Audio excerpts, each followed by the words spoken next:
देखिए ये सीजेपी 10 से 15 दिन हुए बनाए हुए, तो ऑफ कोर्स हमारा पहला डिमांड हम लोगों ने रखा है that there has to be accountability, resignation आनी चाहिए। इसके बाद क्या होगा वो हमारा युवा डिसाइड करेगा, इसमें कोई एक पर्सन तो डिसाइड नहीं करता है। दिस कंसर्न्स 1 करोड़ स्टूडेंट्स, तो वो डिसाइड करेंगे ना कि which shape this has to take. सबसे पहले एक पिटिशन हमने साइन करवाया जो सीजेपी की वेबसाइट पे है, 8 लाख लोगों ने उसको साइन किया है। क्या 8 लाख लोगों के सिग्नेचर की कोई वैल्यू नहीं है? ये जो पार्टी है ये केवल अभिजीत दिपके की पार्टी नहीं है, ये इस पूरे देश के युवाओं की पार्टी। तो अभिजीत क्या वो गिरफ्तार हो सकते हैं? ऑफ कोर्स उनको इसकी आशंका है। जब एक world renowned scientist Sonam Wangchuk को गिरफ्तार किया जा सकता है तो फिर हाँ, अभिजीत को भी किया जा सकता है, लेकिन किसी को तो आगे आना होगा ना। वैसे तो हम बात करते हैं भगत सिंह, चंद्रशेखर आज़ाद, और देश के लिए उन्होंने काम किया, तो अभी भी फिर किसी को करना भी होगा ना। केवल भगत सिंह की टी शर्ट पहनने से तो होगा नहीं। तो या Abhijit knows this and he is planned, मतलब उनको है ये आशंका, और अगर वो गिरफ्तार होंगे तो और ज़्यादा लोग हमारे सपोर्ट में उठेंगे। मीडिया पता नहीं क्या चीज़ें कहती है कि किसानों के लिए राजनीति क्यों हो रही है, तो राजनीति फिर किस चीज़ पे होगी? जो स्टूडेंट्स के मुद्दे हैं, युवाओं के हैं, उस पे होगा। तो हम कौन होते हैं किसी पॉलिटिकल पार्टी को रोकने वाले?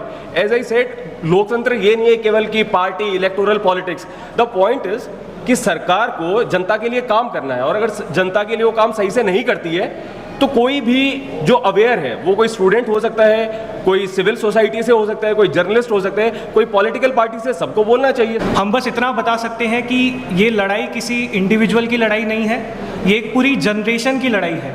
ये उन लोगों के लिए लड़ाई है, उन युवाओं के लिए लड़ाई है जिनका इस देश के सिस्टम और इस देश की सरकार से भरोसा उठता जा रहा है। जैसा कि सौरभ और विजेता ने कहा, हम सभी से अपील करते हैं, ना सिर्फ युवाओं से बल्कि उन बच्चों के माँ बाप से भी, कि आप लोग आइए, इस डेमोक्रेटिक और पीसफुल प्रोटेस्ट का हिस्सा बनिए। ये देश हमारा है, इस देश में अगर कुछ गलत होगा तो हमें ही उसको सुधारना होगा। आज हमारा एजुकेशन सिस्टम पूरी तरह से कोलैप्स हो चुका है। पिछले 1 महीने में इस देश में जो घटनाएं घटी हैं उससे ये साफ होता है कि इस देश के शिक्षा मंत्री इनकॉम्पिटेंट हैं। तो हम चाहते हैं कि आप सभी लोग साथ आएँ और मिलकर एक आवाज़ में, एक सुर में धर्मेंद्र प्रधान जी का इस्तीफ़ा मांगे। ये बहुत ही तेज़ी से इवॉल्व हो रही सिचुएशन है।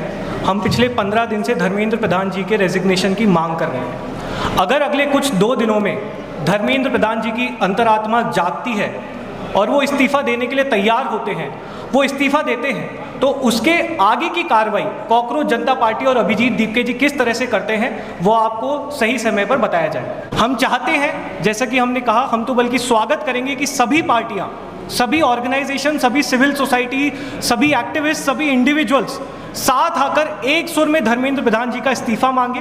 ऑपोजिशन पार्टी अपने इंडिविजुअल लेवल पे कर रही है तो बहुत बहुत स्वागत है। आप लोग साथ आना चाहते हैं तो आप बिल्कुल से साथ आइए, सभी का स्वागत है और सब मिलकर एकजुट में इस देश के युवाओं की आवाज़ उठाएंगे। तो एक यूथ पॉलिटिकल मूवमेंट है ना, और ये यूथ इतने सारे, अगर 1 करोड़ लोग क्या मायने नहीं रखते हमारे इलेक्टोरल पॉलिटिक्स में? अल्टीमेटली तो ये सारे जो युवा लोग अफेक्टेड है, इतने स्टूडेंट्स अफेक्टेड है, वो लोग अपना वोट एक्सरसाइज नहीं करते क्या? जो एग्जाम देने जा रहे वो नहीं करते क्या?